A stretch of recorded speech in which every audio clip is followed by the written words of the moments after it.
Hello every one, this is Pushpakumari from beginners channel. ഇന്നത്തെ സെഷനിൽ നമ്മൾ ഒരു സിമ്പിൾ ഇംഗ്ലീഷ് സെൻറ്റൻസ് ആണ് നോക്കാൻ പോകുന്നത്. ആ സിമ്പിൾ ഇംഗ്ലീഷ് സെൻറ്റൻസിന് 7 ഡിഫറെൻറ്റ് മീനിങ് ഉണ്ട്. അതായത് 7 ഡിഫറെൻറ്റ് മീനിങ്സ് ആണ് ആ ഒരു സിമ്പിൾ സെൻറ്റൻസിൽ. ആ സെൻറ്റൻസ് എന്താണെന്ന് എന്താണെന്ന് നോക്കാം. നമുക്ക് I never said she stole my money. ഇവിടെ ഒരു സെൻറ്റൻസ് ആണിത്. I never said she stole my money. ഈ സെൻറ്റൻസിൽ എത്ര വേർഡുകളുണ്ട്? കുറെ വേർഡുകളുണ്ട് അല്ലേ? 1 2 3 4 5 6 7.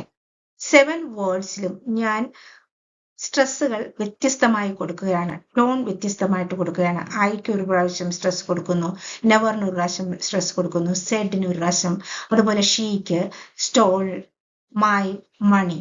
അപ്പം ഈ ഒരു സെന്റൻസിൽ ഓരോ വേർഡിലും ഞാൻ പല പ്രാവശ്യവും പല വേർഡ്സിനാണ് സ്ട്രെസ് കൊടുക്കുന്നത്. അപ്പൊ അതിന്റെ മീനിങ് വ്യത്യാസം വരുന്നു.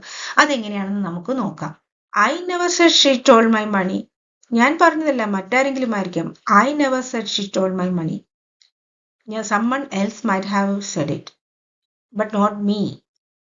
അപ്പം അത് മറ്റാരെങ്കിലും പറഞ്ഞതായിരിക്കാം. ഇവിടെ ഐക്ക് ഞാൻ സ്ട്രെസ് കൊടുത്തിരിക്കുകയാണ്. അപ്പൊ അതിന്റെ അർത്ഥം ഞാൻ പറഞ്ഞതല്ല, മറ്റാരെങ്കിലും ആയിരിക്കാം എന്നുള്ളതാണ്. I never said she stole my money. ഒരിക്കലും ഞാൻ പറഞ്ഞില്ല. I never said it, not once ever. I never said she stole my money. ഇവിടെ നെവറിന് ഞാൻ സ്ട്രെസ് കൊടുത്തിരിക്കുകയാണ്. അതിന്റെ അർത്ഥം ഒരിക്കലും ഞാൻ പറഞ്ഞിട്ടില്ല എന്നുള്ളതാണ്. I never said she stole my money. I never said she stole my money. അതായത് ഞാൻ ഒരിക്കലും പറഞ്ഞിട്ടില്ല, വെറും കരുതലാവാം.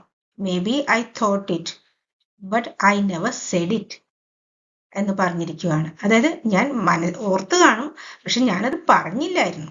ഞങ്ങൾ പറയാറുണ്ട് അങ്ങനെയൊക്കെ അല്ലേ? അപ്പൊ ഇവിടെ സെഡിന് പ്രാധാന്യം കൊടുത്തിരിക്കുകയാണ്. I never said she stole my money.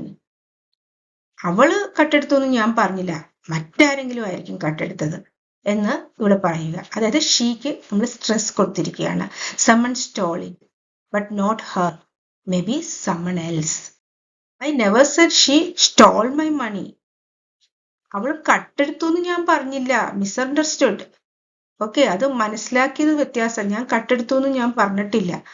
May be she borrowed it. അവൾ കടം മേടിച്ചതായിരിക്കാം, അല്ലെങ്കിൽ അവൾ എവിടെന്നെങ്കിലും കണ്ടെത്തിയതായിരിക്കാം. Found it from somewhere, but didn't steal. അവൾ കട്ടെടുത്തിട്ടില്ല. അപ്പൊ ഇവിടെ I never said she stole my money. കട്ടെടുത്തൊന്നും ഞാൻ പറഞ്ഞില്ല.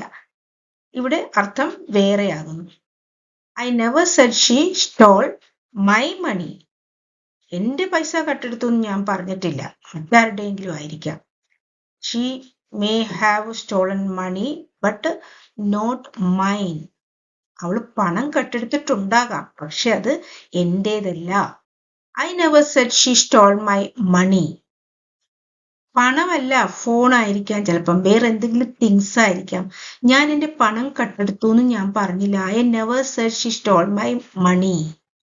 Maybe she took something else, but not my money. അപ്പം ഇവിടെ ഒരു സെന്റൻസ് നമ്മൾ 7 പ്രാവശ്യം നമ്മൾ യൂസ് ചെയ്തു. പക്ഷെ 7 പ്രാവശ്യവും അതിന് അർത്ഥം വ്യത്യാസം വന്നു. എന്നാൽ ഒരു വേർഡ് പോലും നമ്മൾ അതിനകത്തുനിന്ന് ചേഞ്ച് ചെയ്തിട്ടില്ല. ഓൺലി ആ യൂസ് ചെയ്യുന്ന ഓരോ വേർഡിലും യൂസ് ചെയ്യുന്ന ആ ഒരു ടോണിന്റെ വ്യത്യാസം, ആ സ്ട്രെസ് കൊടുക്കുന്നതിന്റെ വ്യത്യാസം, അങ്ങനെ അതിന്റെ ആ ഒരു ഇതില് മാത്രം, ഭാവത്തിലുള്ള വ്യത്യാസത്തിൽ മാത്രം നമുക്ക് അർത്ഥം വ്യത്യാസം ഉണ്ടായി. സെന്റൻസിന്റെ മൊത്തം അർത്ഥ വ്യത്യാസം ഉണ്ടാകുന്നു അല്ലെ? അപ്പൊ ഇങ്ങനെ നമുക്ക് ഈ സെന്റൻസിനെ വളരെ നല്ല രീതിയിൽ യൂസ് ചെയ്യാൻ പറ്റി. ഇതുപോലെ നിങ്ങളും ഒരു സെന്റൻസ് കണ്ടുപിടിച്ച് അതിനെ പല രീതിയിൽ യൂസ് ചെയ്യാനായിട്ട് ശ്രമിക്കുക. ഈ കമന്റിൽ നിങ്ങൾക്ക് അതുപോലെ യൂസ് ചെയ്യാൻ പറ്റിയ ഒരു സെന്റൻസ് എഴുതുക. നിങ്ങൾക്കെല്ലാവർക്കും ഈ സെഷൻ വളരെയധികം ഇഷ്ടമായി കാണുമെന്ന് പ്രതീക്ഷിക്കുന്നു. ഇഷ്ടമായെങ്കിൽ ലൈക്ക് ചെയ്യാൻ മറക്കരുത്. അതുപോലെ തന്നെ എൻ്റെ ചാനൽ സബ്സ്ക്രൈബ് ചെയ്യാനും മറക്കരുത്. ഇനി അടുത്ത സെഷനിൽ കാണും വരെ ബൈ, ടേക്ക് കെയർ.